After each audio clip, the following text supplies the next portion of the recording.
What's going on, guys? So today we're talking about two of my favorite DJI mini drones, and of course that's the Mavic Mini and the Mini 2. Now, both of these are fun drones to fly. Depending on what your needs are, one may end up being better suited for you than the other. Now again, I could list out all these boring specs and give you a comparison using all these numbers and zeros, but instead I'm gonna break this up into 5 different categories. So first we have price, which includes the price of accessories and resale value. Then we have endurance, which includes the battery life, transmission ranges, and ergonomic. And then of course we have photography and videography capabilities, and then finally technology. Moving on to the biggest obvious difference between these two, and that's going to be the price.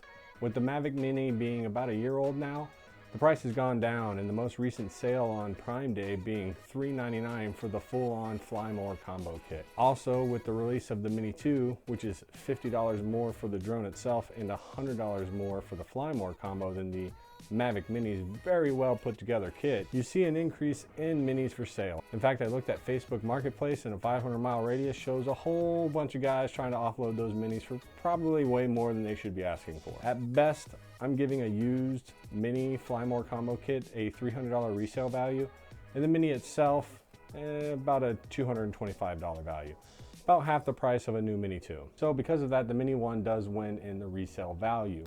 You can probably get a whole kitted out Mini Fly More combo kit with the bells and whistles for a little less than the retail price of a new one right now. And then with that, we're gonna get into the accessories. So with the Mini 1 and Mini 2, they use very similar form factors. So you're gonna be able to find accessories that are already available for the Mini 2 that were designed for the Mavic Mini, or even controller accessories like this that work for the Air 2, and then they fit the new Mini 2 controller. So like this iPad mount and lanyard mount from Miss Chrissy Co. As you can see, this is the Mini 2's controller, and these are the same exact accessories that work with the Air 2. So this ends up a tie for accessories, and overall I'm going to give the price category to the Mini 1. So next up we have the endurance category. This pits the range, battery life, and ergonomics against one another. As far as battery life, the difference between the Mini and the Mini 2 is not a whole lot, with the price for the Mini 2 battery being $10 more, and you're getting a whole extra minute of flight time. However, the range of the Mini 2 is far greater than that of the Mini 1, utilizing the new OcuSync 2.0 provided by the upgraded controller, which also has improved ergonomics over the Mavic series of controllers. It's gonna feel more comfortable holding on to this controller for hours on end than it is this one.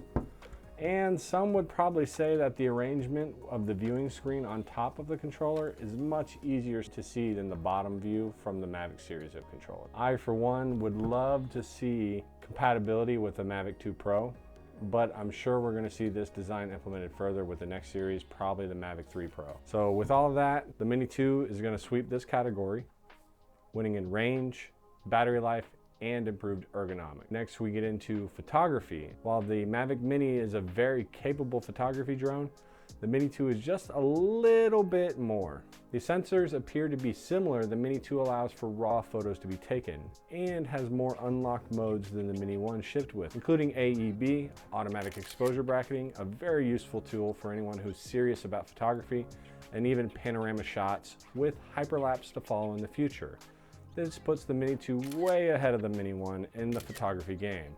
If that's what you're looking for, the Mini 2 wins for you. Moving on to videography, and again, the Mini 2 is going to leave the Mavic Mini in the dust. We can already see it's a much more capable sensor with the capability to do 4K 30 frames per second and 100 megabit per second bitrate, far superior to the Mavic Mini 1's 2.7K 30 frames per second at 40 megabits per second. So you're getting 2.5 times the bitrate out of the Mini 2, as well as the improved pixel rate. Oh, and let's not forget the 2x lossless digital zoom and 4x zoom in 1080p.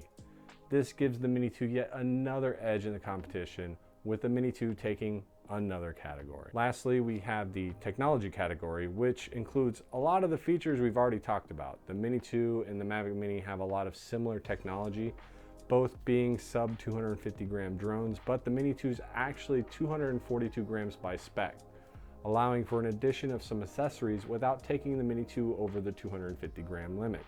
So you can wrap it, you can put ND filters on it, you can put lights on it, whatever you want, and you're gonna be able to figure out a way to keep it under that 250 gram limit. Also, the Mini 2 has more photo and video capabilities and an increased range, flight time, and not to forget an increase in top speed as well. With hyperlapse just on the horizon, the Mini 2 makes a very good competitor even with the Air 2.